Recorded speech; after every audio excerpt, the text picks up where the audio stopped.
Oke, kita mulai aja.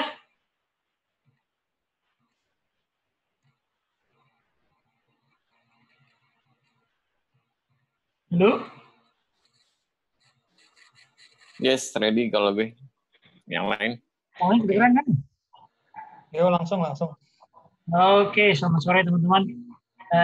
Balik lagi kita ke diskusi reading club kita. Nggak nyangka kita udah chapter 7 sekarang. Dari buku Getting Things Done ini. Kalau buat gue pribadi udah makin menarik karena banyak sudah mulai masuk ke hal-hal praktikal yang bisa dicoba. Share screen gue kelihatan kan ya?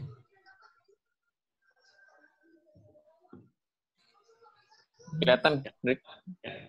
Rumitnya Zoom ini gue nggak tahu yang kelihatan dari sisi partisipan apa yang gue share. Ya, yang lu share ini Chrome ya berarti ya. Nah. Apa sih ini? Ya, Jamboard dari Google. Getting Things Done chapter 7. Oke, Ya. gue nggak tahu kalau teman-teman sendiri sudah jadi sekedar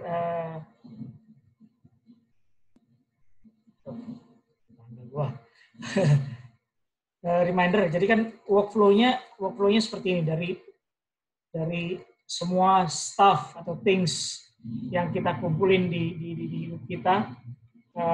Kita punya namanya in basket. Terus jadi proses namanya collecting stuff. Semua hal yang physical stuff, apa yang kita temuin di rumah, di dimanapun. Terus juga ada apa yang kita pikirkan di mind kita. Kita mau kumpulin semua sehingga kita bisa fully fokus dengan task at hand. Kita kumpulin semua di basket. Basketnya bisa bentuk physical basket, bisa dalam catatan, bisa apapun yang pas buat kita. Terus dari situ ada yang namanya processing. Processing ini untuk menentukan mengambil keputusan di apakah is actionable atau enggak. Kita punya, kalau no, kita punya 3 pilihan bucket. Trash, someday, reference. Kalau yes, kita punya pertanyaan lanjutan, apakah apa next action-nya. Kalau bisa dilakukan dalam 2 menit, ya kita langsung lakukan. Kalau tidak, apakah bisa didelegasikan, masuk ke waiting list bucket, atau kita defer it, either dischedulekan di kalender kita, ataupun masuk dalam bucket next action. Kalau hal itu masih terlalu besar, kita sebut projects, dan projects itu perlu multi-step actions untuk menyelesaikannya. Jadi ini refresher aja yang sudah kita bahas. Jadi kalau sampai minggu lalu, sampai chapter 6, kita udah bahas gimana sih collect stuff. Jadi mulai kita harus sediakan waktu, sediakan tempat, sediakan alat, terus bagaimana kita memproses, bagaimana kita ngambil keputusan, yaitu keputusan tergantung masing-masing. Kemana dari one item ini larinya ke bucket yang mana. Nah, chapter 7 ini bahas bagaimana kita memaksimalkan mengorganisir di masing-masing bucket ini.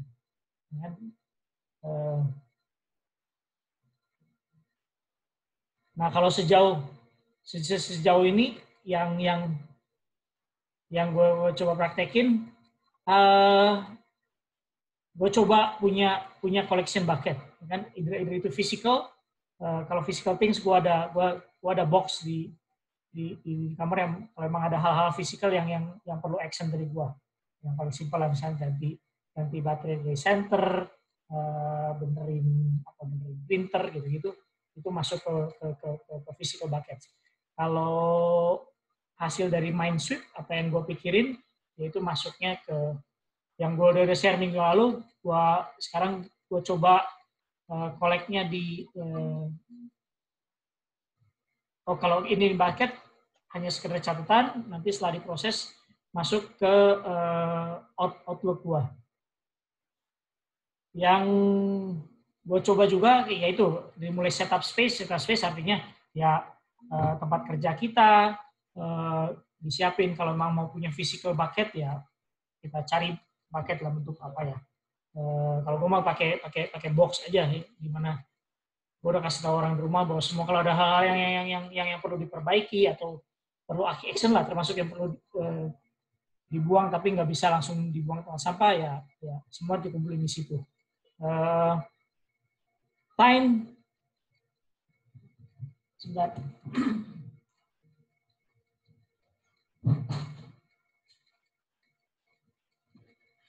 Setup time ini masih gue sendiri masih mencoba mempraktekannya. Kalau berdasarkan yang direkomendasikan David Allen adalah kita punya dedicated time untuk kapan collect item, kapan proses item, terus nanti review.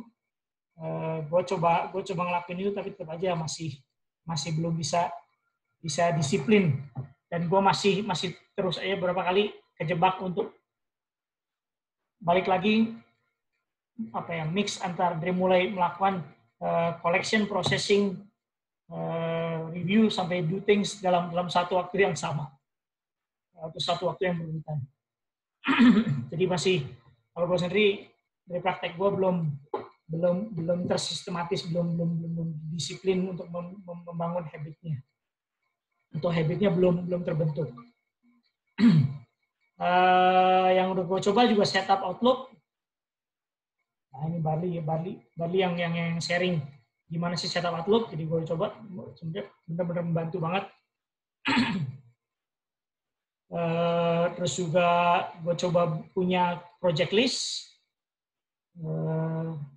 Terus dari yang kita praktekin dari chapter 3 gimana sih mempraktis kalau kita ada project bagaimana di breakdown dari mulai define purpose, outcome vision, terus brainstorm, organize sampai kita punya action list. Itu juga coba gua lakuin. Terus yaitu masalah bagaimana memproses collecting items ini masih bagaimana membuat keputusan suatu item harus masuk ke bucket yang mana, itu ternyata memang perlu terus dilatih. Dan yang penting yang lagi adalah ternyata gimana kita melimit distraction. Jadi dengan mendedikasikan waktu kapan mengkolek, kapan memproses, yaitu kita harus kadang-kadang kita lagi difokus mengerjakan satu task, terus tiba-tiba karena email kita buka terus, justru ada email masuk, itu justru membuat fokus kita ke hal yang lain, dan langsungnya begitu baca email langsung dalam satu itu juga gue mengkolek, gue memproses. Kadang-kadang task on hand gue tinggalin hanya untuk membalas email itu. Jadi sekarang gue coba dalam satu hari mungkin cuman 3 kali aja buka email. Season yang lain juga kayak WA dan notifikasi yang lain ya.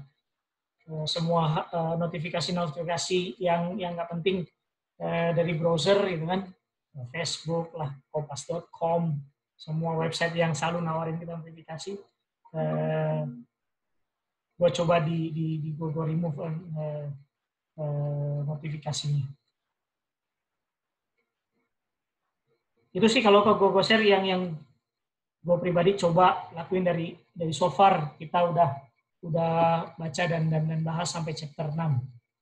Dan buat gue pribadi sebenarnya ya gue ngerasa manfaatnya gitu. Jadi makanya gue tertarik banget pengen terus menyelesaikan buku ini, terus membangun habit ini, karena yang paling gampang yaitu gimana yang paling langsung ngena buat gue adalah gimana gue menghandle distraction. Karena sering banget kalau gue lagi ngerjain sesuatu terus tiba-tiba kepikiran, oh gue harus begini, gue harus ini, oh gue tiba-tiba keingetan gue belum beli ini atau ini. Nah kalau dulu kan ya udah gue sambil gue ngerjain itu tetap aja si hal-hal yang dipikirin ini terus saya bolak-balik kan. Kadang-kadang malah gue ke distract beneran, gue akhirnya ngelakuin itu dulu sebelum gue balik ke pekerjaan yang sebenarnya harusnya gue selesaiin dulu. Nah dengan metode collect collecting ini artinya begitu gue ingat sesuatu, gue langsung buka buku catatan gue langsung catat. Ya udah, gue artinya punya tempat untuk parking item atau punya incoming basket.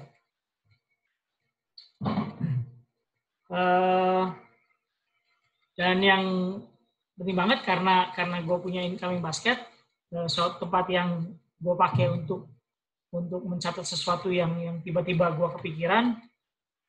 Terus juga setelah itu diproses, gue punya project list, punya action list. Artinya itu membantu gue untuk nggak lupa hal-hal yang sebelumnya gue biasa lupa. Yang berikutnya,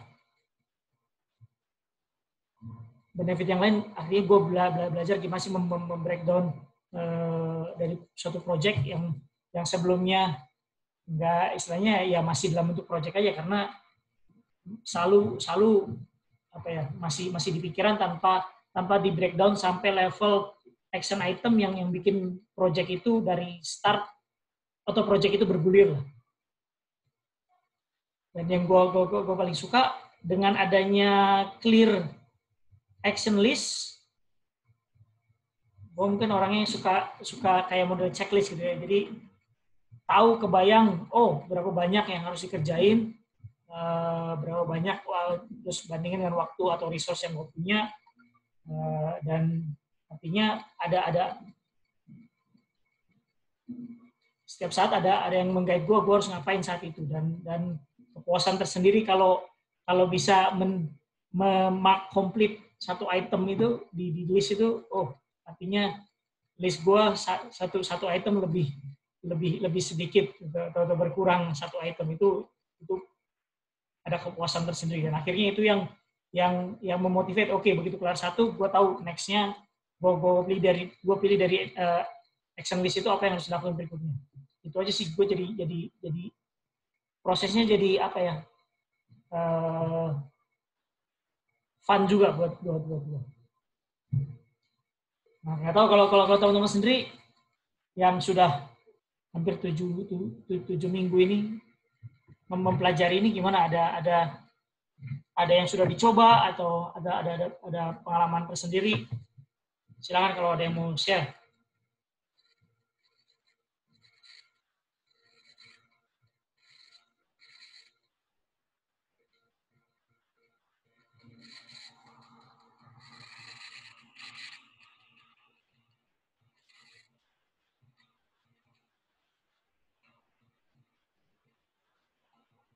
Di sini selain gue ada yang udah nyoba setup Outlook yang di share Barli belum?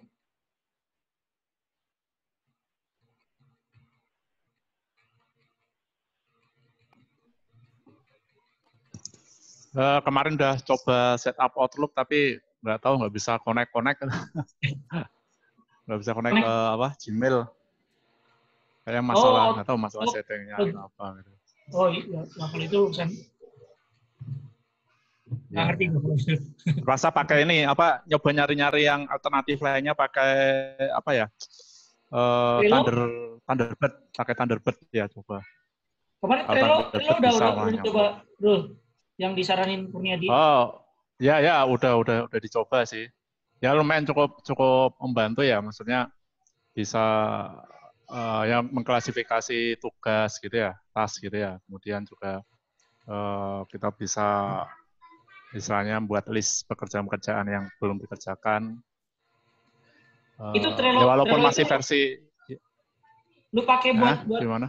sharing action list dalam tim ya? Iya. Ya, jadi kebetulan kan lagi ngerjain ini penelitian ya, penelitian di ITB itu dengan anak-anak S1 juga. Jadi ya biar kita bisa saling ya tahu progres ya, walaupun kita 2 minggu sekali ketemu sih online sih gitu ya. Ya coba diterapin gitu ya. Saya juga ini coba nanti mau buat untuk ini disertasi lah ini, progres disertasi saya sendiri juga kayaknya masih perlu diatur-atur. Ya. Ya, alhamdulillah ada ini saya bisa jadi nganu lah ya. Hendrik ngasih pandangan-pandangan ini bisa jadi masukan bagi saya ini termasuk soalnya ya ini memang sampai saat ini masih serasa itu masih amburadul gitu ya. Ini mana yang belum dikerjain, mana yang jadi prioritas itu kadang-kadang susah itu bedainnya gitu. Dan kadang-kadang kan ya itu yang paling berat itu kalau ada distraction gitu ya. Jadi kita udah ada rencana ngerjain sesuatu gitu, ya kita ya terus terang ini yang jadi gangguan kayak medsos ini memang benar-benar ganggu sekali gitu. Jadi kadang-kadang udah fokusnya jadi ngano ya, jadi hilang gitulah, kerasa banget juga ini. Ini mungkin harus cari apa namanya ya sebenarnya mungkin disiplin diri sih.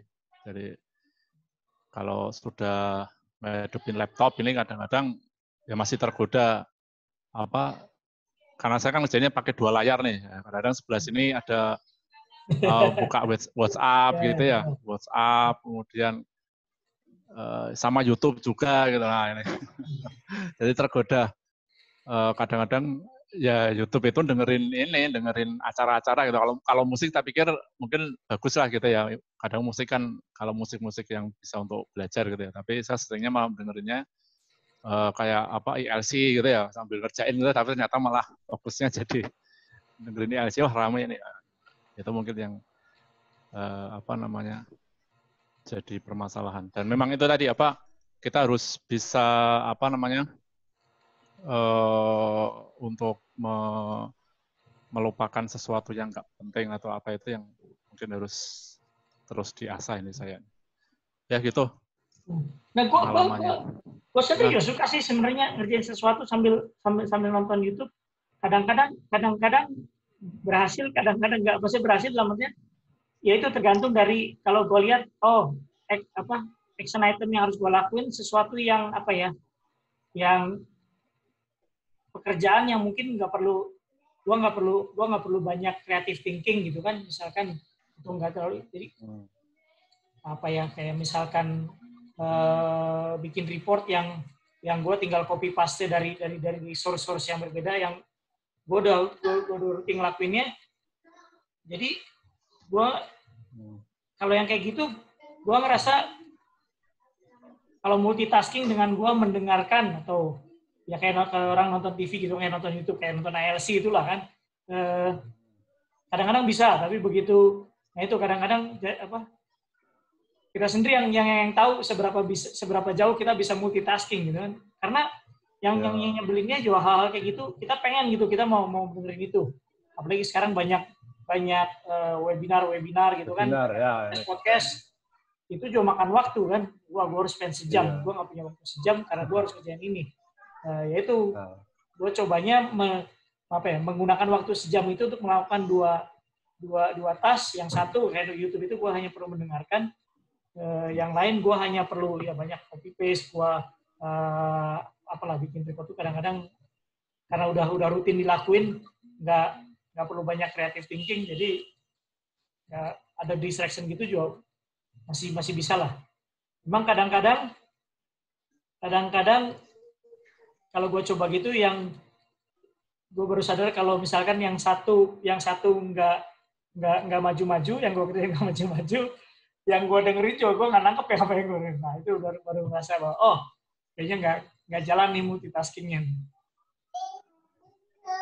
Tapi gue lihat gue beberapa teman yang beberapa bos gue juga yang sudah terbiasa mungkin sudah melatih dirinya bertahun-tahun untuk bisa multitasking gitu. Mungkin mereka bisa punya jalur beda antara mendengar dengan kerjain di laptop. Karena ada tuh orang-orang yang ajak ngomong gitu kan, kadang-kadang kita kalau report ke bos, gue sambil kasih laporan, gini, dianya sendiri sana kayak lagi sibuk depan komputer, tapi begitu gue selesai dia tahu apa yang gue omongin gitu kan, berarti emang orangnya jago nih, dia bisa multitasking ya. Kalau ada yang bisa gitu, wah emang bermanfaat banget tuh. Ya mungkin kalau apa materinya agak ringan gitu kadang ya bisa sih multitasking. Tapi kalau agak berat dan kita malah Ya, menarik lah itu kadang-kadang kita fokusnya jadi hilang gitu. Iya, jadi lagi nyari cara juga ini yang apa Outlook itu nggak bisa nyambung-nyambung. Kenapa ini cara cari? Terpaksa pakai ini apa Thunderbird itu ya, yang dari apa Mozilla itu kayaknya juga Oke. Ya, hampir mungkin sama banyak sih. sih tool yang seperti itu sama. Iya. Ya, Oke, itu sih. ada lagi yang lain kalau mau share sejauh ini apa pengalamannya, apa yang sudah dicoba?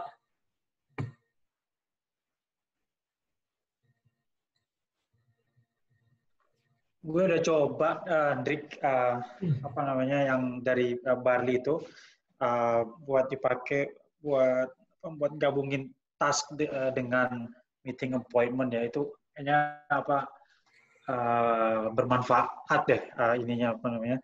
Jadi kayak misalnya kan sebelumnya kayak Outlook kalender itu yang punya gue cuma buat ngasih tahu jam sekian meeting apa, tapi dengan bisa digabung dengan task itu apa namanya bermanfaat sekali. Jadi apa namanya sekali lihat kalender kita bisa tahu apa namanya apa yang harus dilakukan misalnya rencananya hari ini atau misalnya minggu ini gitu ya.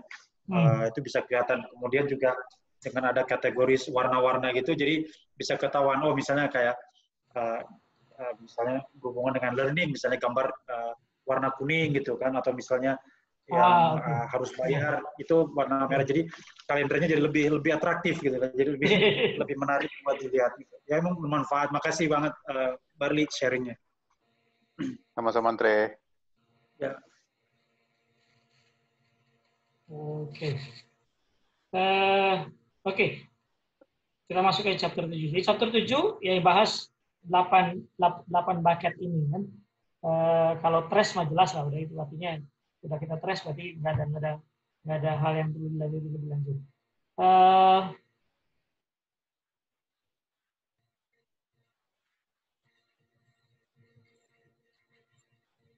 Jadi intinya setelah mengambil keputusan dan masuk ke 8 bucket ini, itu adalah sebenarnya kita punya sistem yang apa ya? Jadi kayak merimain kita atau suatu yang kita punya bucket yang perlu kita review, dan ketika kita review kita di-remind lagi oh ada hal-hal itu yang harus dilakukan. Oh, ini hal-hal yang ya ide-ide yang gue punya sebelumnya. Karena memang kita kan komitmennya adalah meng-unload semua yang ada yang kita pikirin di kepala kita supaya kita bisa fully fokus menggunakan pikiran kita. Ya kita unload ke sistem yang lain di luar kepala kita kan. Makanya akhirnya masuk ke 8 bucket ini. Jadi ada type steps ini untuk memanage organization perspective. Satu adalah project list. Terus kita punya project support material. Kita punya action dan information yang kita store di kalender. Terus ada next action list. Terus ada waiting for list. Ada reference. Sama terakhir someday. Dan satu catatan yang bilang bahwa ketika kita menentukan suatu item atau stuff masuk ke bucket yang mana atau masuk kategori yang mana, itu harus benar-benar jelas gitu loh, bahwa emang kita komit untuk masuk ke situ, item itu kita masukkan ke situ.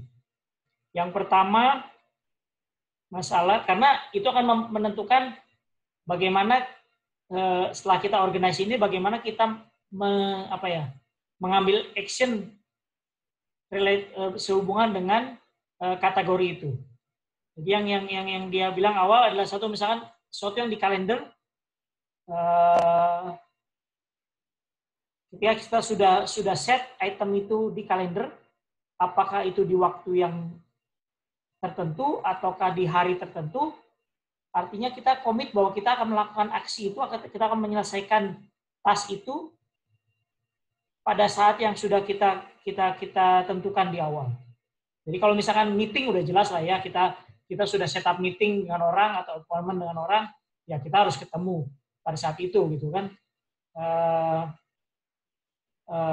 Nah yang lain juga sebenarnya kalau tas-tas yang lain misalkan kita harus bayar tagihan, ya kita usahakan kita komit untuk melakukan hari itu, karena ini kan kadang juga kebiasaan kita udah komit di setup di kalender, kita udah tentuin saat itu, terus akhirnya pas hari-harinya kita dapat reminder dan segala macam, akhirnya kita postpone lagi. Ya. Nah, justru itu yang kalau kita bilang membuat sistem itu sebenarnya jadi apa ya? Kita ngakalin sistem lah istilahnya. Dia juga nyarain tips berikutnya adalah bagaimana kalau melihat next action itu bisa diorganize berdasarkan konteks. Jadi kalau yang sudah coba saya Outlook itu ada konteksnya, apakah itu calls, apakah itu dikerjakan saat kita di komputer, atau hanya bisa dikerjakan pada saat kita bisa online, atau ketika kita physically ada di office, misalkan kita harus masukin expense atau ngeprint apa misalkan, atau itu harus dikerjakan ketika kita dari rumah, misalkan benerin kompor, gitu kan. Jadi cuma bisa dilakukan ketika kita ada di rumah. Kategori yang lain, errands, adalah ketika yang sesuatu yang ketika kita mau lakuinnya kita perlu keluar, gitu kan, perlu ke suatu tempat. Paling sering kalau buat gue pribadi, ini hal-hal yang ketika gue pas di supermarket, gue bingung gue mau beli apa. Jadi ya akhirnya mulai ngandelin apa yang gue ingat aja. Begitu selesai pulang dari supermarket, selalu aja ada yang lupa kan. Ada yang kelupaan. Akhirnya gue harus spend waktu di waktu yang lain, bela-belain buang waktu hanya untuk dapetin barang itu misalkan.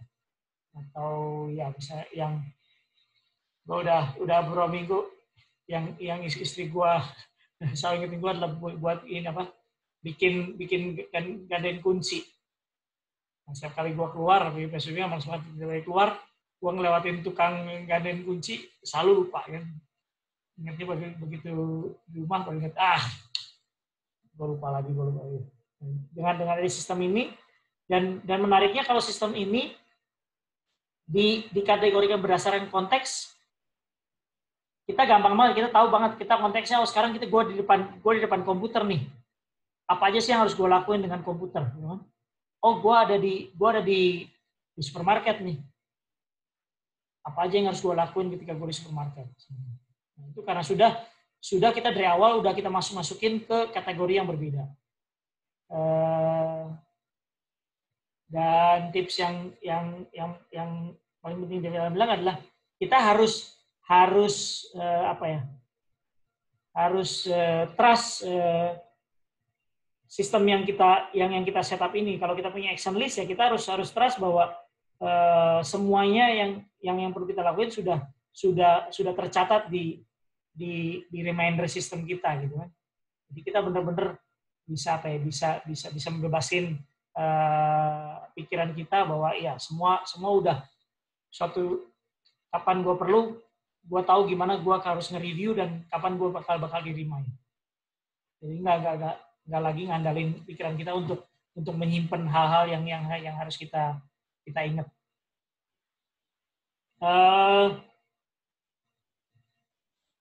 Ada yang menarik yang dia bahas adalah tips-tips tentang email, kan. Sekarang kita hidup overloaded by email, gitu kan. Nggak tahu kalau teman-teman berapa banyak email yang masuk setiap hari. Nah, gimana manage email supaya manageable dan justru membantu kita, bukan justru malah bikin kita stres. Itu dia, ya kita nganggap email masuk itu, inbox itu adalah staff yang masuk ke in-basket kita. Nah, selanjutnya kita punya dedicated time untuk memprosesnya.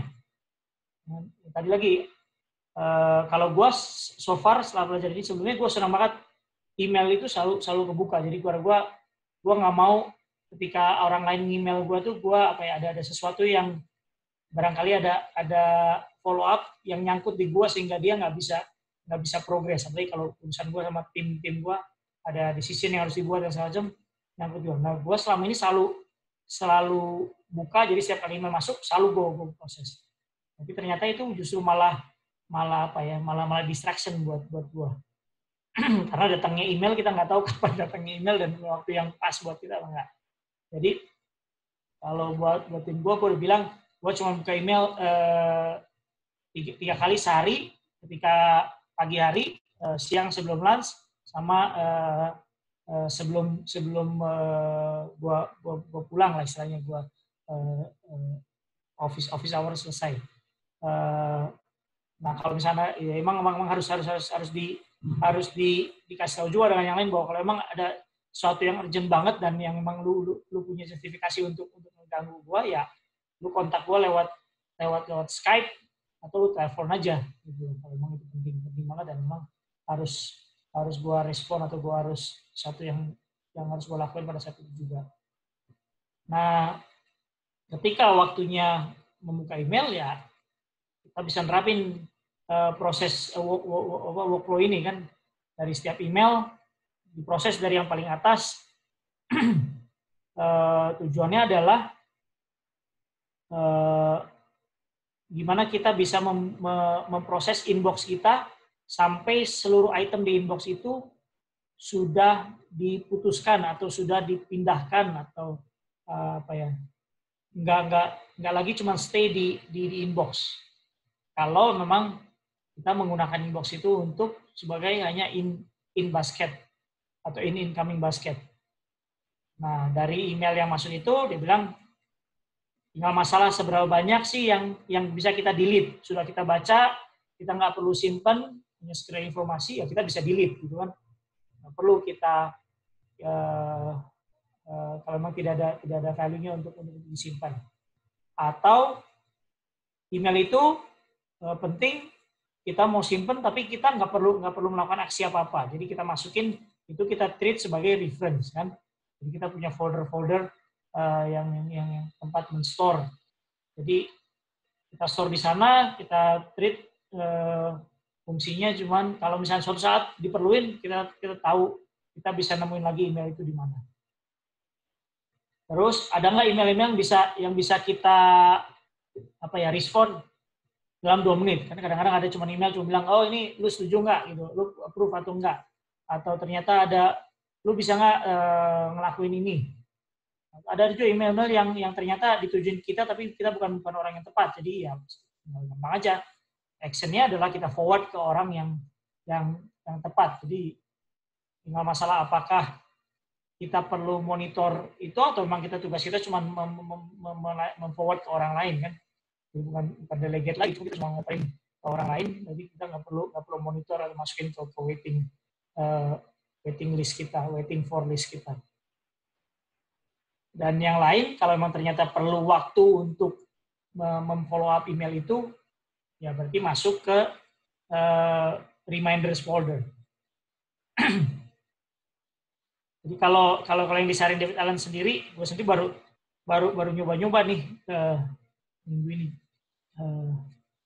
Yaitu dia bilang berarti ini kan kalau kayak email kayak gini kan gampang banget nih kan actionnya kan. Nah, kita itu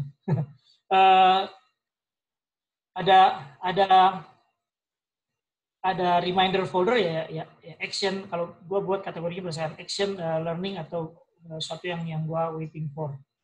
Jadi ini yang maksudnya sudah diproses dan gue ngandelin tiga folder ini aja untuk gue review. Misalnya gue gak ada email kayak gini, gue lihat di action folder, oh ada hal-hal ini yang harus gue lakuin. Gue sebelumnya men-treat folder ini sebagai support istilahnya supporting file, terus gue spend waktu untuk add an action list di di tas kan. Belakangan gue bisa, kalau emang gue sudah terbiasa akan mereview, jadi setiap kali gue buka email, gue mau mencoba ini, gue sendiri baru mau mencoba setelah baca yang David Allen saranin. Kalau misalkan gue setiap kali buka email, gue bangun habit bahwa yang pertama gue open adalah antara dua ini, antara task list dan juga yang sudah gue kategorikan berdasarkan konteks, dan juga action folder gue, karena gue tahu ini sesuatu yang harus gue lakuin, nggak masalah, tapi perlu waktu lama untuk gue bisa mark complete, kan? Nah, jadi gue mau coba, gue hanya mengandalkan apa yang ada di action folder ini tanpa gue harus buat additional task card di di task list gue.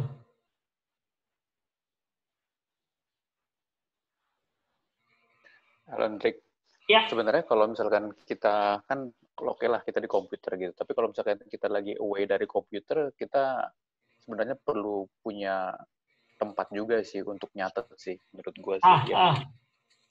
Gitu. Karena kita kan sekarang ini, kalau misalkan gue sih, gue nggak banyak, maksudnya nggak kepingin terlalu banyak di depan komputer kalau misalkan bisa sih. Gitu sih. Gitu. Menariknya, kalau nggak tahu, ya bener juga Li. Menariknya Outlook ini, gue bisa dapat apps versionnya di HP gue kan. Dia ada namanya Microsoft To Do. Nah, cuman yang gue sampai sekarang belum nemu. Jadi apa yang gue lihat di task list di Outlook ataupun semua email, bisa gue lihat di HP gue, kan? Nah, cuman kalau untuk Microsoft To Do ini, yang nggak ada, yang missing adalah yaitu dia folder berdasarkan kategori yang udah gue setup itu. So, gue belum nemu nih caranya nggak gimana. Muncul ya? Gimana gue listnya muncul, ya, tapi gue masih belum bisa filter berdasarkan kategori, gitu kan? I see. Iya. Cuma yang saja ini cuma ada sorted by due date,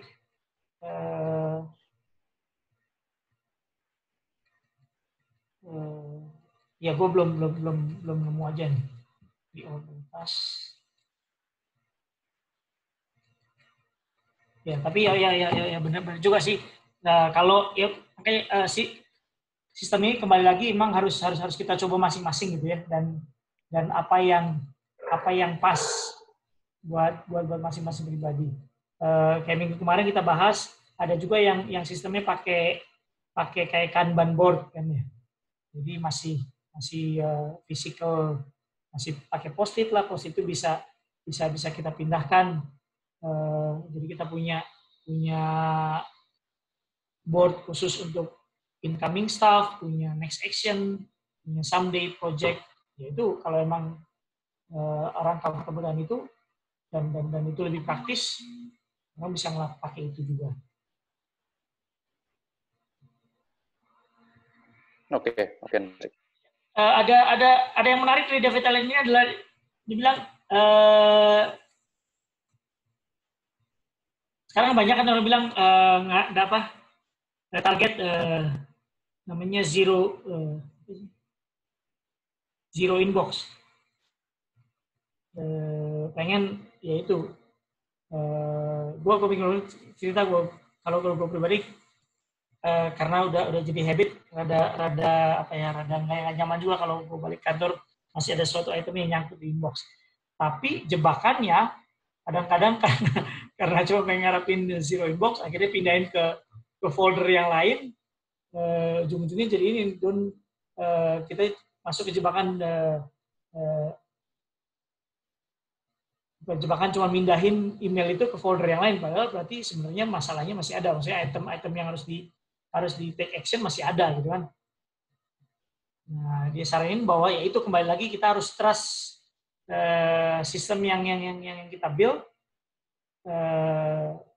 intinya adalah don't just move emails, tapi ketika kita move email dari inbox ke folder yang lain, yang biasanya tadi ada folder action, ada folder waiting for dan segala macam, itu harus kita harus punya habit untuk mereviewnya, karena kekuatan remindernya adalah dari proses review itu. Jadi kita harus mengunjungin folder itu dari waktu ke waktu untuk kita men-trigger reminder buat kita gitu kan. Tapi keuntungannya adalah dengan proses seperti ini, dia bilang adalah ya ini yang dia komen, it require much less energy to maintain email at 0 base than 1,000 base. Kembali lagi ke masalah habit masing-masing sih ya, gue pikir ini harus dicoba gimana yang pas, yang nyaman, dan memang terbukti itu membantu produktivitas kita gitu kan. Karena sisi lainnya juga ada efek ini juga sih, ada efek psikologis juga kan. Itu perasaan, itu kayak kebiasaan, gue selalu mencoba inbox semua diproses hari itu dan nggak ada ini, artinya ya itu kebiasaan pindahin ke folder yang lain. Tapi kadang-kadang kita ada jebakan bahwa kita pindahin folder yang lain, artinya jangan sampai folder lain itu tempat kita buat nyuekin email itu gitu, atau ngebuang email itu. Satu folder sebelum trash.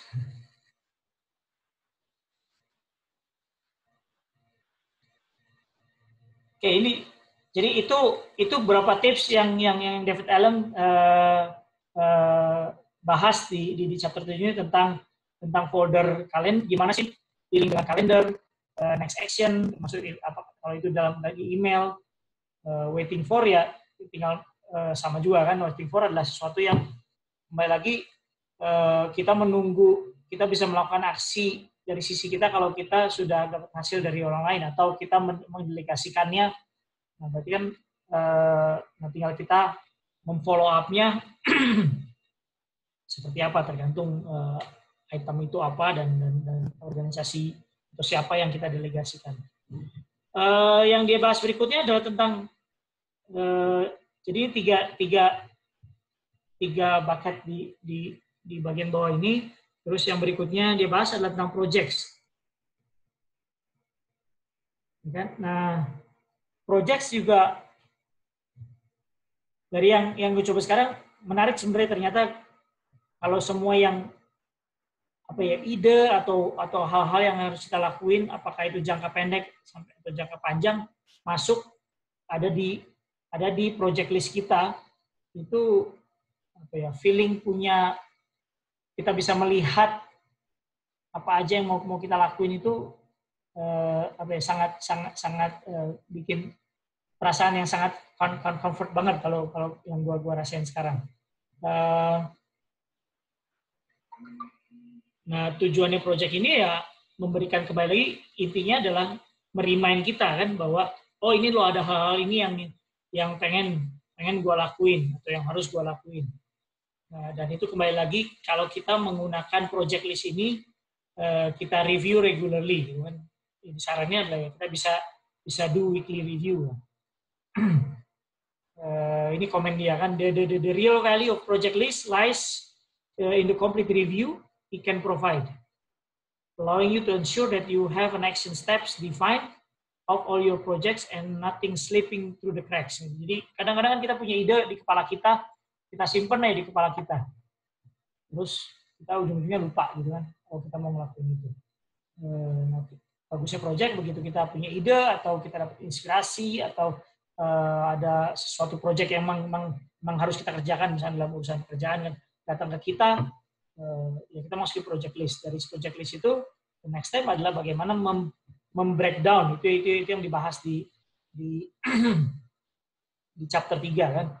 Dari mulai define purpose, bagaimana kita membayangin outcome-nya akan seperti apa, terus kita brainstorm, apakah brainstorm dengan tim, atau brainstorm dengan diri kita sendiri, terus kita organize, dari ordernya, apa dulu yang harus dilakuin di awal, apa yang harus dilakuin di akhir, sampai akhirnya kita punya list of action item, dan action list ini yang akhirnya masuk ke proses GTD. Dan apakah dari action list ini kita bisa lakuin atau kita harus delegate, kita set up di kalender untuk kapan harus dilakuin, atau kita masukin next action untuk kita pilih. Nah, tips yang dibahas di chapter 7 ini tentang gimana sih sebenarnya mengorganize project reminders. Masing-masing orang ternyata punya pilihan masing-masing lah ya. Ada pertanyaannya adalah apakah kita maintain list atau kita punya subdivided, atau beberapa folder lah istilahnya. David Allen komen bahwa it doesn't matter how many different list project you have, so long you look at the contents all of them as often as you need. Since for the most part you will do that in one fell swoop during your weekly review. Jadi kembali lagi, tujuannya kita punya project list itu menuangkan apa yang kita pikirin di luar kepala kita ke project list. Dan project list ini bisa berfungsi kalau kita gunakan sebagai reminder, artinya kita gunakan untuk regular review. Nah, kembali lagi ke kebiasaan masing-masing, mana yang lebih praktikal. Kalau kita mau melakukan review itu, yang pasti kita harus review semuanya, jangan sampai ada yang kita udah taruh di project list, tapi karena kita bagi-bagi ke banyak folder, akhirnya kita lupa malah untuk review itu. Jadi kembali lagi ke practicality dan kebiasaan masing-masing. Kita ada beberapa saran, bisa kita bagi project itu antara personal dan profesional. Ada yang suka ngelihatnya gitu, mau lihat apa aja sih yang urusan dengan pekerjaan gua, apa aja yang project-project yang urusan dengan personal gua. Ada juga kalau misalkan beberapa project itu kita delegasikan ke orang, kita bisa punya folder khusus semua project-project yang kita udah delegasiin ke orang. Jadi tugas kita adalah hanya untuk memonitor kan, atau menunggu kapan hasil dilaporkan kita. Bisa kita pisahin ke folder khusus, misalnya delegated projects. Atau ada yang suka, dibagi-bagi tergantung tipenya projectnya apa. Bisa itu. Jadi memang kebebasan masing-masing mana yang cocok dan gampang buat ujung-ujungnya lagi kita mereviewnya dari waktu ke waktu. Kalau gue pribadi yang mau gue coba, gue sendiri belum saat ini daftar project gue masih satu list, tapi yang mau gue coba adalah berdasarkan target time, karena gue ngerasa ketika gue membreakdown project, misalkan project buat website, misalkan, terus, nah tergantung gue targetnya mau bikin website itu selesai bulan depan, tahun depan, atau 5 tahun lagi, gitu kan? Dan dari itu menentukan nanti dari action item list itu ini sesuatu yang harus gue mulai sekarang atau enggak gitu loh. Sementara kalau udah ada competing project nih, sementara gue research waktu kan terbatas, jadi gue rasa target time ini menentukan mana yang harus gue lihat sekarang atau gue start sekarang dan mulai tackle action itemnya one by one, atau mana yang masih long term. Ada juga kalau yang memang lebih ingin terorganize atau proyeknya besar, misalkan bangun rumah, contoh yang di film bilangnya misalnya bangun rumah. Nah, itu bisa di-divide lagi jadi sub-project. Karena bisa jadi sub-project ini di-handle oleh pihak-pihak yang berbeda. Misalnya dari bangun rumah, dari mulai mungkin sebenarnya dari proses misalkan beli tanah, itu ada project sendiri, itu delegasikan misalnya ke siapa ya, ke gue addressnya ke istri gue misalnya, lu cari lokasinya di mana atau beli dulu tanahnya. Terus nanti ada juga mulai desain dengan arsitek. Jadi bisa juga project list itu dibagi-bagi jadi sub project dan itu di maintain terpisah. Maksudnya ditaruh di folder terpisah. Tergantung juga kita mau daftar list project ini dalam bentuk apa. Itu yang disarankan David Allen. Nah, kembali lagi ke masing-masing sendiri gimana sih yang cocoknya untuk handle project list ini. Oke, sampai sejauh ini ada komen atau ada pertanyaan atau ada yang mau sharing? Gue yakin teman-teman banyak lah pengalamannya kalau organizing project ini. Mau sharing dengan Kurniadi? Ya.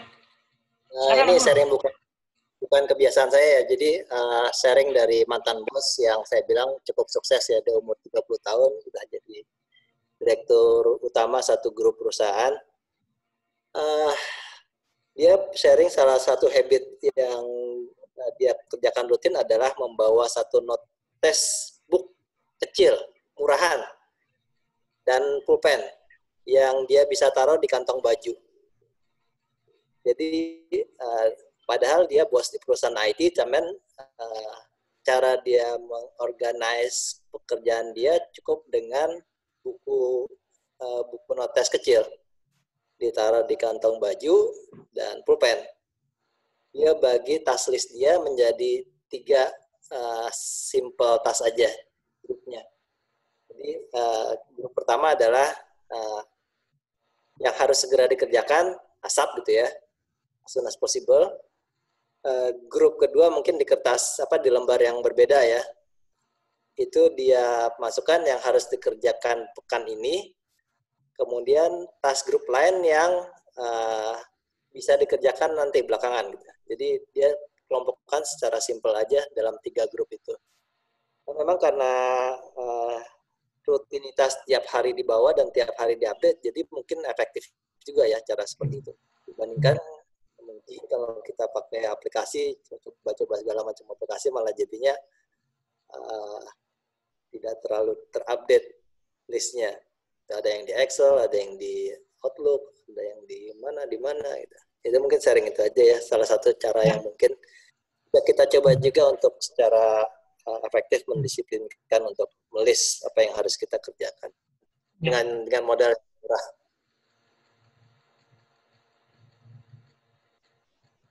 Makasih Om Kur. Sharing yang lain, silakan. Silakan kalau ada yang lain yang mau komen atau mau sharing tips-tips yang lain.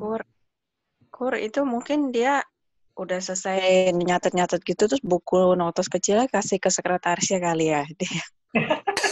Bisa jadi. Bisa jadi, memang itu daftarnya. Itu yang nggak dia share.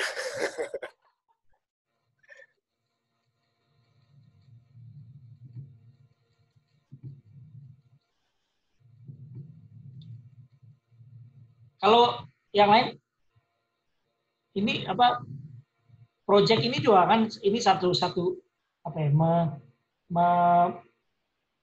mendefinisikan project, membreakdown project dari mulai apa sih yang diperluin, terus sampai ke list action item itu sebenarnya juga memang ini suatu keahlian sendiri atau skill tersendiri yang memang perlu yang bisa dipelajari lebih lanjut dan bisa dipraktikkan. Misalnya kita juga banyak misalnya proyek-proyek di kantor juga. Gue lihat beda tim, beda cara handle-nya kan. Ada yang pakai Kanban board lah, ada yang pakai Gantt chart, ada yang dan masing-masing project manager aja memanage timnya beda-beda.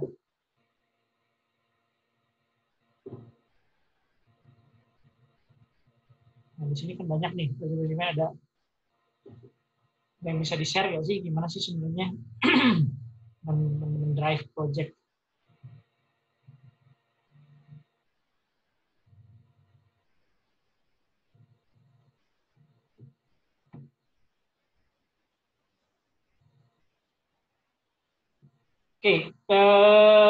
Kalau nggak ada lagi yang mau komen, nah selanjutnya yang dibahas tadi itu project.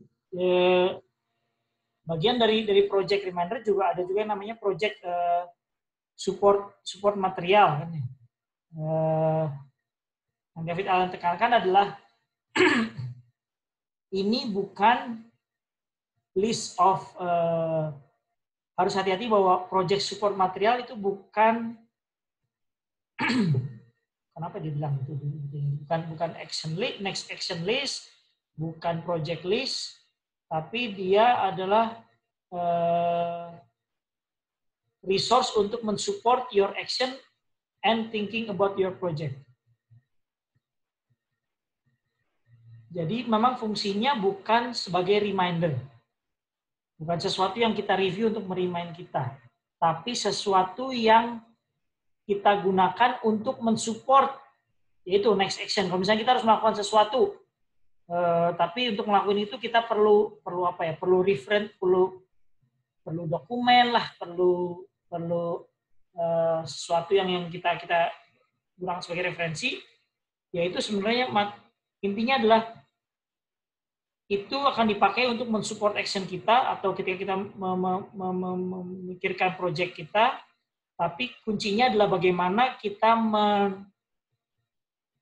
menggunakan project support material ini untuk supaya gampang dicari. Kan paling sebel kita kalau udah mau melakukan action, ternyata kita nggak bisa melakukan action itu karena kita udah ngabisin waktu untuk mencari supporting materialnya misalkan apa ya? Ya kalau misalnya mau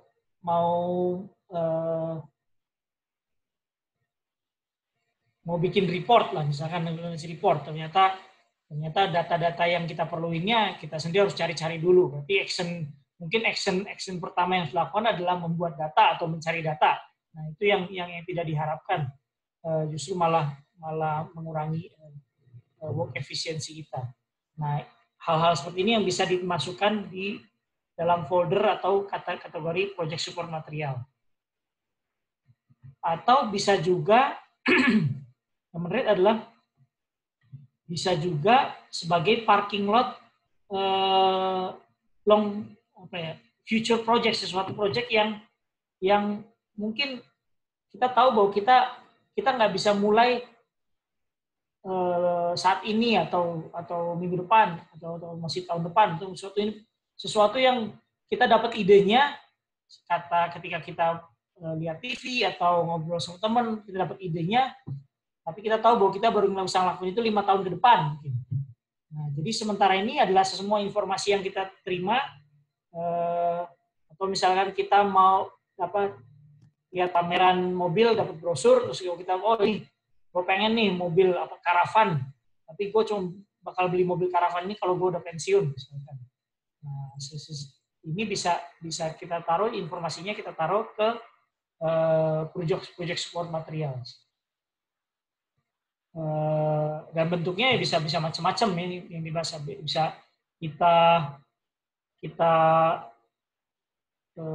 jadi kembali lagi tergantung gimana kebiasaan teman-teman untuk menghandle yang namanya project itu kan suatu yang besar yang harus di breakdown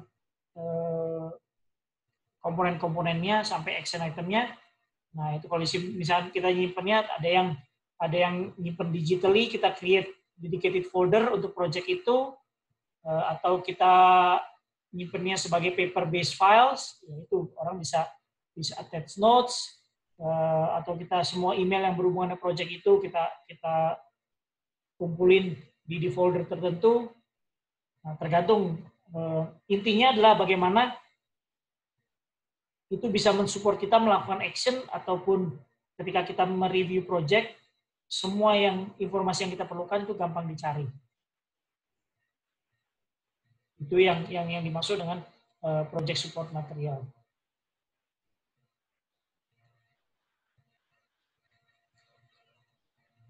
Nah, tadi kalau udah bahas waiting, calendar, next action, projects,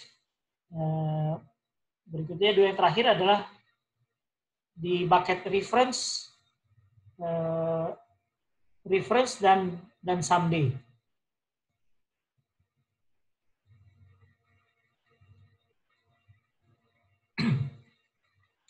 Nah, ini urusannya dengan bagaimana sih kita mengorganize hal-hal atau item-item yang saat ini tidak non-actionable. Jadi kita punya item itu, apakah ya informasi atau item atau files atau surat atau apapun, tapi kita tahu bahwa kita nggak perlu melakukan action apa-apa saat ini. Kalau emang itu berguna, berarti kita mau menyimpannya nih. Kalau nggak berguna ya nanti otomatis masuk trash kan. Nah, kalau kita mau menyimpannya, itu bisa kita treat sebagai reference materials. Reference material adalah ya tempat-tempat kita menyimpan item-item itu yang kalau suatu saat kita perlukan, kita bisa ambil. Nah, ini juga kembali lagi kebiasaan masing-masing nih. Beberapa minggu lalu kan misalnya kayak kebiasaan gue sama istri gue bisa beda. Kembali lagi masalah keputusan seberapa banyak sih yang mau kita keep, seberapa banyak room either ini urusan digital atau physical things kan yang kita dedikasikan untuk nyimpan itu, bentuknya apa, kita mau store dalam bentuk apa gitu kan.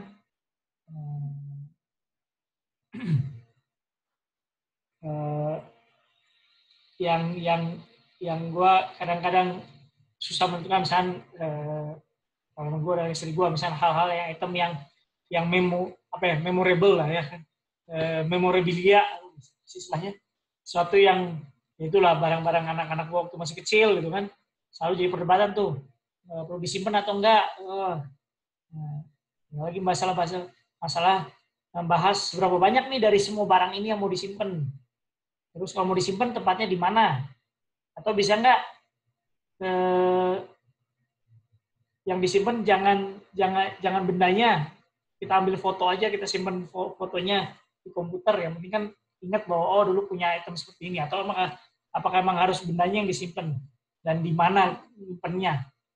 Nah, itu suatu yang harus diputuskan ketika kita ada satu item, kita bilang kita nggak perluin saat ini, tapi gue mau simpen, masuk sebagai reference material atau sesuatu yang mau kita keep. Itu termasuk juga hal-hal yang paling banyak lah kita terima tiap hari, email, kita terima email banyak setiap hari, kita harus ambil keputusan nih, mana yang email yang mau kita simpen, dan jumlah email yang kita simpen kan makin lama makin banyak. Itu permasalahan tersendiri. Problem dengan big data. Terus ada juga kadang-kadang kita bermasalah dengan large category filing. Hal-hal simpel kayak misalnya kontak aja. Kita bergeser dari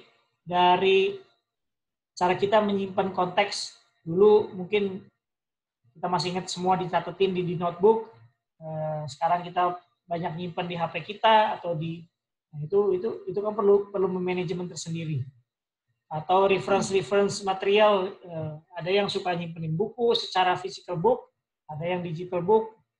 Nah, itu preference masing-masing, tapi pada intinya adalah beberapa tips yang David Allen share adalah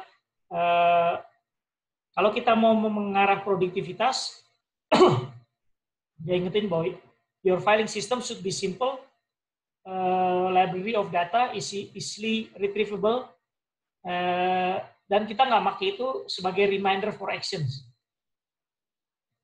Jadi kita hanya akan akses itu ketika kita suatu saat memerlukan. Bukan sesuatu yang kita review setiap saat untuk merimain kita. Dan juga pertanyaan berikutnya adalah kalau item itu adalah purely reference, tinggal masalah kita harus menjawab itu worth it nggak sih kita simpan dalam masalah waktu dan space. Ketergantungan kita dengan reference juga kan berubah. Gue pernah cerita kebiasaan dulu gue sering banget ngumpulin brosur lah, ngumpulin paper dan segala macam. Sekarang dengan dengan banyak search engine dan segala macam, lebih gampang di nyari informasi. Mungkin yang dulu gue simpenin udah nggak ada value-nya lagi tuh, udah cuma buat ngumpulin debu doang. Karena begitu gue perlu informasinya, gue ketik di Google, gampang banget dapetinnya. Nah, hal-hal itu yang bisa membuat kita merubah strategi urusan dengan reference material ini. Nah, item yang terakhir, some days nih. Gue juga ngerasa di awal kategori someday atau maybe ini kayak kayak parking lot. Gue punya item, gue harus mutusin apakah itu project atau bukan. Maksudnya ketika gue mutusin is it actionable, kalau yes udah jelas kita tahu jalurnya kemana. Apakah itu kita harus breakdown lagi, project lagi, waiting, calendar atau next action.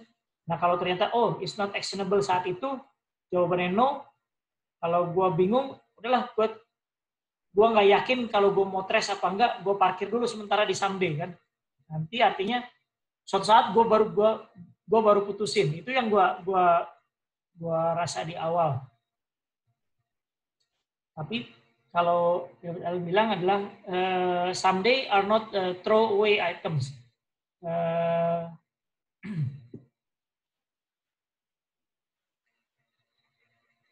They may be some of the most interesting and creative things that you ever get involved. Jadi kita saat itu belum tahu harus ngapain. Nah, kita bisa park di someday karena bisa jadi nanti dari someday ini yang akhirnya kita bisa nemuin ide-ide atau hal-hal yang akhirnya sebenarnya emang bener kita pengen ngelakuin.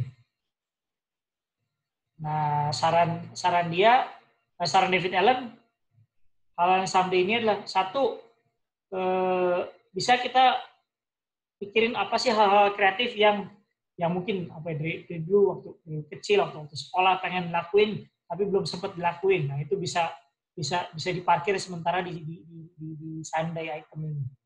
Atau kita bisa lihat dari current project list saat ini yang kita bilang, gue pengen ini, daripada itu mendistract fokus di project list, karena kita tahu bahwa masih belum visible untuk dalam waktu dekat misalkan. Nah, itu bisa untuk sementara mungkin parkir dulu someday, karena someday ini adalah istilahnya bucket terakhir yang akan direview atau akan terekspos ke weekly review kita. Atau mungkin bisa someday ini sesuatu yang kita review 2 minggu sekali atau sebulan sekali. Bisa juga kita someday ini adalah hal-hal yang yaitu kita review lagi hal apa sih, misalnya makanan. Sesuatu yang gue pengen coba nih, belajar masak misalkan. Atau ada restoran tertentu yang gue pengen kunjungin. Tapi bukan sekarang lah gitu. Hal-hal yang pengen kita lakuin dengan anak kita atau keluarga, misalkan. Buku yang mau kita baca dan hal seperti itu bisa masuk kategori someday. Kalau memang kita masih belum jelas bahwa kita mau lakuin itu sekarang atau dalam waktu dekat. Tapi bahayanya, warningnya adalah jangan sampai yaitu someday itu adalah tempat parkir sementara sebelum masuk trash. Kalau dibahas di URL bilang ada the danger of hold and review files and files. Jadi kita filingnya semua hal itu di situ. Mungkin ketika kita mereview kita harus ambil keputusan juga, apakah masih tetap stay di someday atau udah baiknya kita trash aja. Itu sih poin yang dijabarin sama David Allen. Kembali lagi, semua hal ini memang harus dicoba masing-masing, dilihat strategi mana sih yang cocok buat kita masing-masing. Ada beberapa tips. Terakhir masalah organizing ini yang gue rasa menarik juga untuk diterapin. Pakai kalender untuk future options. Kembali lagi, kadang-kadang kita ketika dapat sesuatu itu kita nggak bisa ngambil keputusan saat itu. tapi kita pengen di remind gitu kan. Nah bisa kita pakai kalender ini untuk men-trigger kapan kita mau activate project itu. Misalnya kayak special event, regular event yang terjadi setiap tahun, atau yang paling penting ini nih, key dates untuk significant people, birthday, anniversary. Nah ini kadang-kadang kita misalkan mikirin ini yang paling penting, ini wedding anniversary misalkan, wah jangan sampai remindernya itu ketika hari wedding anniversary-nya kan.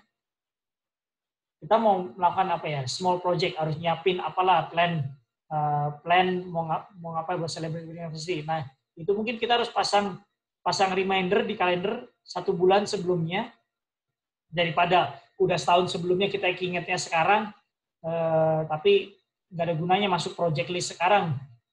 Jadi kita bisa pakai kalender, kita set 1 bulan sebelumnya untuk merimain kita bahwa 1 bulan sebelum wedding anniversary misalkan, atau 1 bulan sebelum ulang tahun anak. Nah itu mungkin saat itu buat kita reminder, akhirnya kita bisa tentuin masuk ke project list untuk sesuatu yang kita pikirkan, kita bisa breakdown kita mau ngapain aja. Gue sering pakai ini kadang-kadang buat event race. Kan kadang-kadang kita dapat informasi race itu bisa 1 tahun sebelumnya. Kalau maraton terkenal itu kan 1 tahun sebelumnya.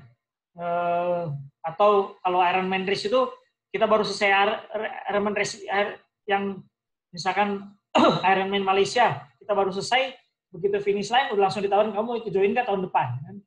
Nah itu kadang-kadang kalau gue dapat informasi race kayak gitu, gue selalu lihat kapan early date kapan tanggal terakhir daftar untuk dapat discounted rate.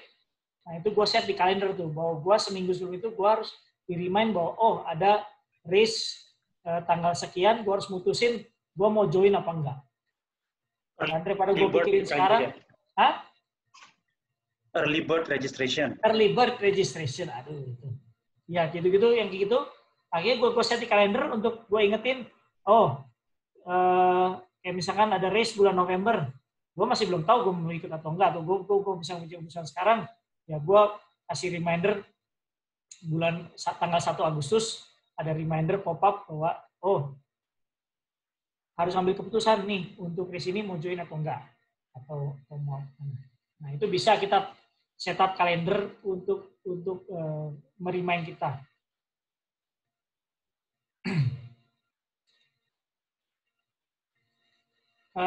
Tips yang lain yang di-share adalah tickler file. Jadi dia sistemnya adalah dia punya folder yang dibagi berdasarkan waktu, berdasarkan hari, tanggal dan bulan. Nah,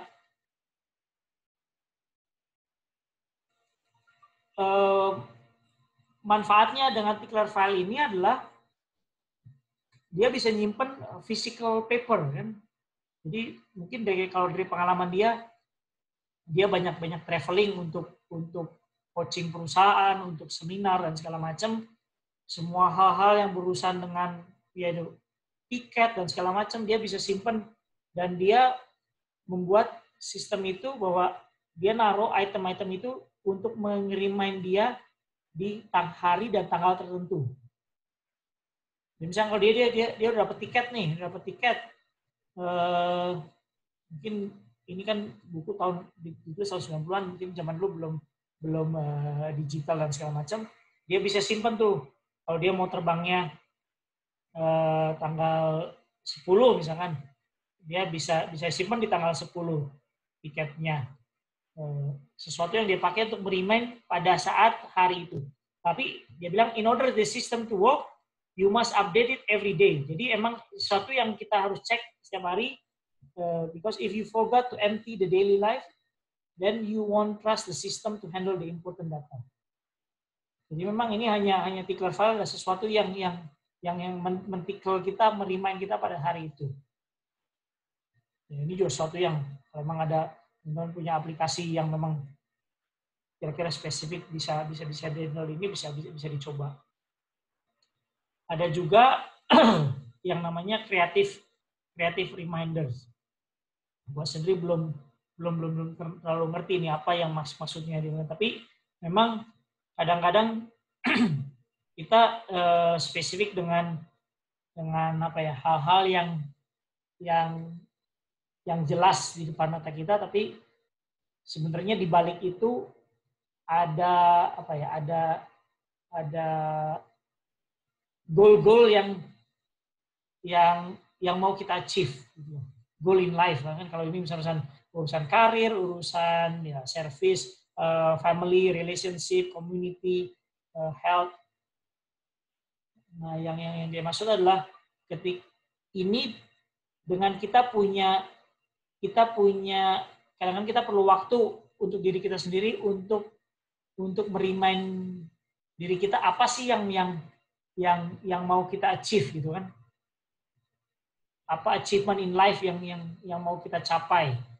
Nah, dengan menggunakan checklist ini, creative reminder ini, itu membantu kita untuk menemukan ide-ide project misalkan, atau menemukan ide-ide task yang harus dilakukan. Kadang-kadang kita sudah terlalu sibuk dengan handle aktivitas sehari-hari dengan apa yang harus kita kadang-kadang lupa kita sebenarnya harapannya 5 tahun ke depan tuh mau apa sih gitu kan. Nah, kayak paling gampang karir, misalnya karir, gua ngerjain terus apa yang harus gua kerjain setiap hari, gua semua selesai. Tapi kemudian nyesel, kenapa gua nggak plan 5 tahun depan, gua harus memastikan apa yang gue lakukan hari ini itu mendukung karir gue 5 tahun depan apa sesuai dengan yang kita capai. Mungkin kalau urusan ini Widya bisa sharing lebih banyak lah ya. Urusan profesional development plan. Termasuk dengan family, karena ternyata ujungnya masalah produktivitas ini kembali lagi masalah waktu kan. Kita punya waktu terbatas. Kita punya banyak hal yang harus kita kerjakan. Nah, apa yang dikerjain itu ada arahnya nggak sih? Ada sesuatu yang akhirnya kita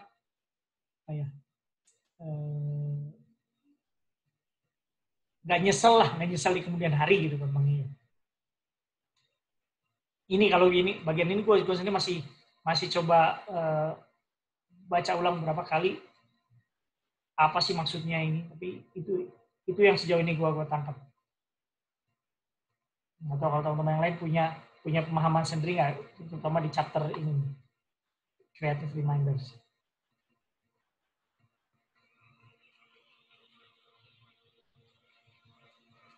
Silakan kalau ada yang mau komen atau ada teman-teman yang lain yang mau dibahas.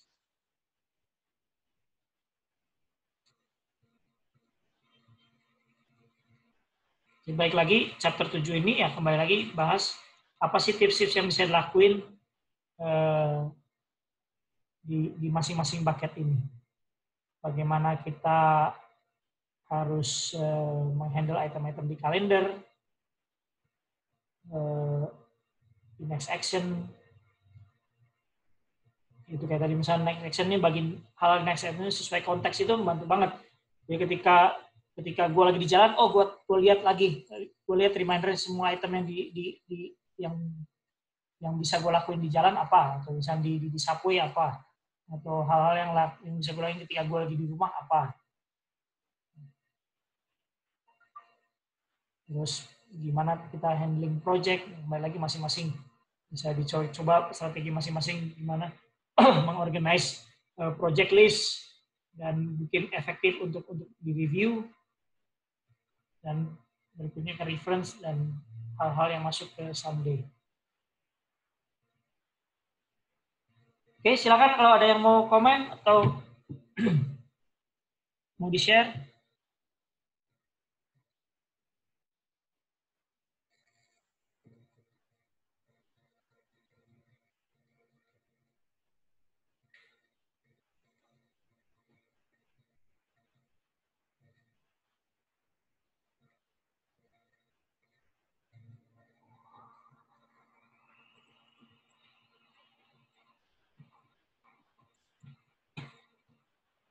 Halo. Ya. Saya mungkin mau coba ini tanya teman-teman juga ya, masalah ya getting things done ini kan ketika kita pakai dalam implementasinya salah satu pakai software ya, tadi kan sempat discuss masalah Trello gitu. Saya kebetulan juga kami lah lebih banyak di kantor udah sempat mencoba juga sebagai salah satu platform kolaborasi antara ya anggota-anggota dari proyek tersebut. Terutama pada saat work from home ini coba intensify. Cuman saya terus terang masih belum cukup sukses ya melihat implementasi di kantor gitu. Karena even saya sendiri pun juga agak merasa kurang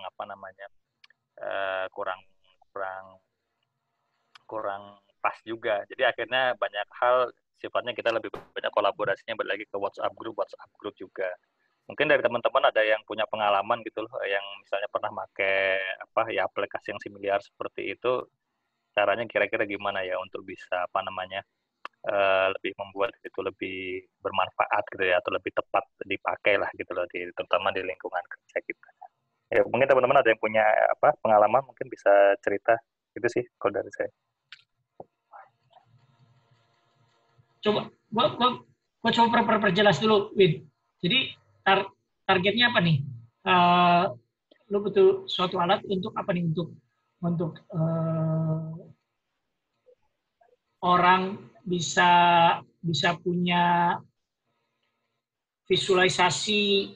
Kalau yang kemarin yang minggu dibahas, Ruli itu kan kayak dia handle project team yang melibatkan banyak orang, dan dia ingin masing-masing tim member itu bisa tahu daftar action item apa aja yang harus dilakuin dan progresnya seperti apa. Apakah sama seperti itu? Iya, kurang lebih seperti itu. Kan aplikasinya kan seperti itu ya. Cuman dalam konteks yang saya udah coba. Ya kami lah mungkin coba di kantor itu untuk nge-run project kantor tuh nggak cukup nggak cukup terpakai dengan efektif lah gitu ya. Mungkin karena konsep kolaborasinya kurang live sih ya di situ. Jadi orang akhirnya balik lagi ke yang sifatnya WhatsApp group yang lebih real time komunikasi segala macam. Nah, tadi kan Ruli udah cerita dia udah coba pakai seperti itu. Saya nggak tahu seperti apa. Mungkin saya nggak tahu yang lainnya pernah punya pengalaman yang similar dengan tools yang berbeda ya. Saya nggak harus bilang pakai Trello ya, bisa pakai apalah gitu. Nah, bisa share gimana caranya yang lebih yang lebih efektif gitu loh untuk mengutilize tool seperti itu gitu. Judit mungkin tahu yang lebih sering ditawarin berbagai macam produk.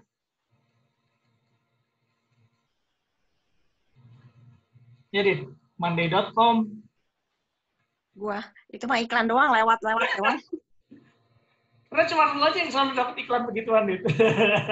Masa sih? Makanya gue nanya. Yang lain apa itu karena ada keyword dia baca di WA group gitu kan connect kan biasanya gitu. Ya makanya gue pengen tahu yang lain ada muncul juga nggak gitu. Gue enggak, Dit. Waduh, gawat ini ya. Lu sampai tongolnya di mana gitu, di IG. Sampai yang terakhir gue kirim kan gue ini kan gue browse kan. Gue klik itu linknya. Terus gue mau keluar itu terus dia tiba-tiba munculin yang terakhir itu. Jadi dia punya screen itu yang khusus GTD gitu loh. Gue bingung. Ya baik lagi kan kalau betul, kalau gue sejauh ini gue pakai fasilitas yang disediakan Microsoft lah ya. Dari mulai ya Outlook membantu gue mengorganize urusan gue sendiri, mulai email, task list, kalender, dan sekarang kalau Office 365 kan kayak misalnya kalender itu bisa di-share. Jadi gue bisa lihat kalender tim gue. Kalau misalnya mau nentuin meeting sama tim kan gue harus tahu kapan mereka juga kosong kan. Itu kalender bisa disinkron. Daftar di tas, gue bisa assign ke tim gue ke seseorang gitu misalkan. Terus hal yang lain dipakai juga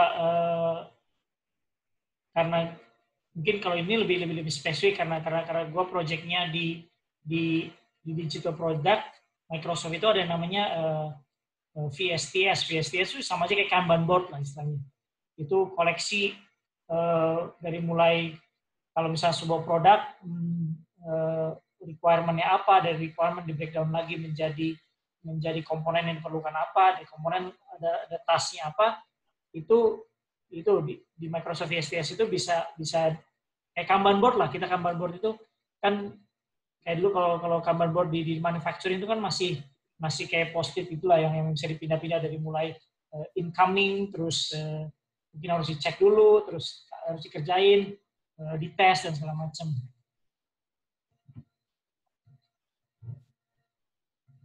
Kalau gue pribadi, gue banyak pakainya produk Microsoft sih. Atau kalau yang lain? Kalau yang Ruli gimana, Rul? Tadi lu pas pakai Trello tuh so far gimana kolaborasinya, Rul?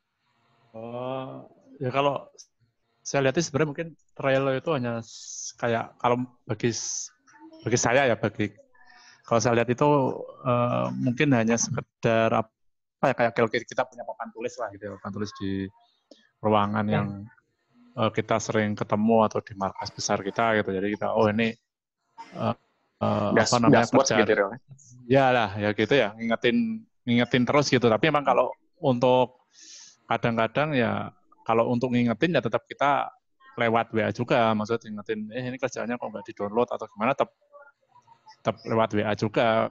Ya, masalahnya mungkin kita anggota lain pun mungkin nggak setiap saat mereka ngakses ke Trello gitu loh, maksudnya dia laporannya ke Trello itu nggak aktif nulis. Mungkin kalau yang anggota lainnya itu aktif di Trello, maksudnya dia kerjanya sampai mana dilaporin kayak gitu, ke situ mungkin saya pikir lebih efektif ya, tapi ya kenyataannya nggak seperti itu. Ya, dan nggak tahu kalau Widya maksudnya itu sering ketemu gitu, sering ketemu Bukan. Apa namanya online juga gitu ya, jauh-jauhan gitu atau dalam satu kantor ya, sama gitu, sebenarnya gimana? Ya sama seperti yang Ruli hadapin juga. Jadi so far itu memang cuma seperti kayak dashboard. Terus mungkin kalau saya lihatnya karena kurang interaktif sih ya. Jadi akhirnya orang jarang juga mampir ke situ, kan ujungnya orang kalau nggak interaktif nggak terlalu tertarik juga ya untuk masuk ke suatu platform gitu. Jadi ketika jarang masuk, even kita misalnya udah push gitu juga interaksinya memang agak kurang sih di situ. Akhirnya ujungnya harus diingetin lagi personal lewat Japri. Jadi cuma kayak ya tadi cuma buat papan lah gitu kan, papan oke ini udah dari yang on progress jadi done, atau yang dari inisiasi jadi on progress, lebih ke situ aja sih ininya fungsinya. Nah, makanya saya lagi karena itu salah satu platform yang coba kita kembangkan atau kita coba intensifkan dipakai di perusahaan. Cuman karena so far kurang mungkin ya kurang progresnya kurang bagus ya, saya perlu cari tahu juga dari tempat-tempat lain kira-kira yang make apakah ada kendala atau enggak. Kalau tadi kayak Hendrik ceritakan itu ya memang yang udah ada di Microsoft ya mungkin lebih ke scheduling atau meeting tuh ya mungkin sama sih, udah ya kurang lebih sama seperti yang kita pakai selama ini. Kalau saya lihat kan sebenarnya kayak Trello itu sebenarnya ada ini ya, ada add-on-nya gitu ya, banyak gitu. Jadi kan ada yang kalau mungkin yang bagi programming bisa nyambung ke GitHub juga gitu ya. Jadi coba mungkin diekspor ke add-on-nya itu, mungkin ada juga yang nyambung ke media sosial WA gitu kali ada gitu ya. Atau mungkin ada add-on yang bisa untuk interaktif gitu mungkin. Tapi ya yang itu kan untuk berbayar ya. Kalau saya kan kemarin nyobanya free. Oke, bisa jadi. Karena kita gratisan jadi features-nya limited gitu ya. Iya. Itu aja sih. Dari saya itu aja sih maksudnya minta informasi.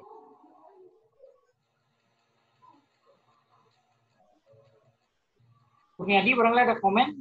Kurniadi bisa tahu kalau tool-tool digital seperti ini.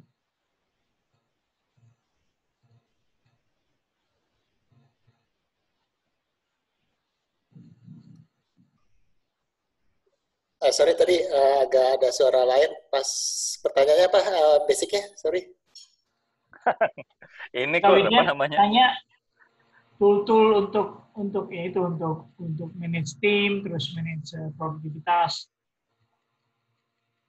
Kolaborasi, tools untuk kolaborasi project gitu loh. Ya, yang paling efektif adalah yang semua tim itu pakai ya. Selama ini pun jadinya WhatsApp yang paling memang efektif untuk dipakai koordinasi ya. Cuman masalahnya adalah ya WhatsApp ini sangat tidak terorganisir. Jadi apalagi kalau kayak saya itu perusahaan yang jualan project ya, nanti satu project itu bisa ada beberapa grup, nanti semakin banyak banget grupnya. Nah ini lagi coba untuk review alternatif lain yang saya coba alihkan adalah ke Teams, Microsoft Teams, karena kebetulan memang bundle dari Microsoft Teams. Hanya memang tidak semudah WhatsApp ya untuk penggunaannya, dan yang jadi masalah juga dari sisi interface aplikasinya itu masih cukup berat sisi desktop. Jadi, mungkin sebetulnya kalau kayak Trello itu bisa integrate sama WhatsApp, itu bisa lebih lebih menarik ya. Jadi kita banyak komunikasinya di WhatsApp, terus updatingnya itu ya Trello-nya itu part of dari WhatsApp itu. Kalau memang dia misalnya merge ya, itu mungkin lebih bisa lebih efektif sih. Karena kalau di WhatsApp cuma ngobrol doang, kita ngobrol, trackingnya lupa gitu kan. Iya betul. Jadi itu sih kalau mau review, kalau di kantor pakai banyak sudah mulai pakai Office 365 nggak? Om Widya? Udah ya mestinya ya. Udah. Aku nggak sampai spesifik. Udah mestinya. Nah, itu mungkin bisa dieksplor dari sisi penggunaan Microsoft Teams karena udah bundle sama Office 365 tools-nya. Oke. Nah, memang masalah ya itu menarik juga komen Om Kur. Tool yang paling efektif adalah yang kalau semua orang pakai. Karena begitu satu orang nggak pakai itu atau tidak didukung dengan majority dari tim, langsung aja nggak jalan gitu kan. Apalagi ini masalah kolaborasi. Jadi gue sampai sekarang gue inget banget dari mulai dulu kan semua komunikasi via email misalkan kan. Jadi ada satu pertanyaan, semua anggota tim di CC, itu yang paling sebel kan. Semua anggota tim di CC, tujuannya biar semua orang tahu. Dan akhirnya orang akan jadi nggak produktif bacain email aja. Terus sekarang kita kalau tim gue mencoba pindah ke Microsoft Teams kan, jadi di Microsoft Teams itu kan semua orang bisa berdiskusi di situ. Dan bagusnya semua terarchive. Jadi orang nggak perlu lagi nyimpen history pembicaraan semua di email inbox masing-masing. Tapi tetap aja masih ada orang yang karena memang kebiasaannya sudah terbentuk bertahun-tahun, setiap hari senangnya buka email, jadi semua orang akhirnya nggak ada satu orang mencoba berkomunikasi di Microsoft Teams, nggak ada yang lihat Microsoft Teams, akhirnya semua orang balik lagi bahasnya lewat email. Jadi memang perlu perlu waktu untuk mengubah habit, perlu waktu untuk meyakinkan seluruh anggota tim menggunakan tool yang sama. Tentu aja kalau orang menggunakan tool baru kan ada waktu pembelajaran lah, pasti penuh dengan ngomel-ngomel lah gitu kan. Oh, gue nggak bisa ini, gue nggak tahu caranya ini dan segala macam. Memang kadang-kadang perlu perlu keputusan tegas dari organisasi. Jadi memang harus approach-nya kadang-kadang top down approach bahwa semua orang wajib memakai ini. Ya sama ini ditambah ada wabah dengan Microsoft Teams cepat juga. Masuk gua sendiri juga kadang-kadang bandel juga nggak pakai. Anggota gua tim member gua nanya di Microsoft Teams, gua aja nggak pernah buka. Mereka yang komplain, gimana sih gua udah nanya di sana? Kira mereka menulis pertanyaan yang sama dengan laut.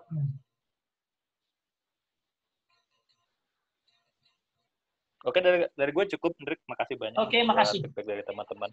Mungkin juga udah mau maghrib kali ya. Jadi kita udah waktunya close juga. Jadi memang kita mau tutup aja. Kita stop aja sampai saat ini. Terima kasih teman-teman udah join. Rasa kita udah sampai chapter 7. Chapter berikutnya mungkin kita akan lanjut ke 2 step terakhir dari workflow ini, yaitu regular review. Bagaimana kita mereview dari semua. Jadi kita semua udah organize di folder-folder berbeda, bagian berbeda, terus tapi itu cuma bisa berjalan kalau kita punya regular review. Dan akhirnya adalah chapter 9 dalam bagaimana membuat keputusan action mana yang harus kita duluin, yang harus kita lakukan dulu, lebih dulu. Oke, kita stop sampai di sini. Kita ketemu lagi. Baik, makasih banyak, Hendrik. Terima kasih teman-teman. Thank you, Hendrik. Thank you semua. Thank you, Hendrik. Thank you semuanya. Masing-masing, jadi kita bisa share pengalaman masing-masing. Thank you. Bye. Thank you. Terima kasih. Thank you.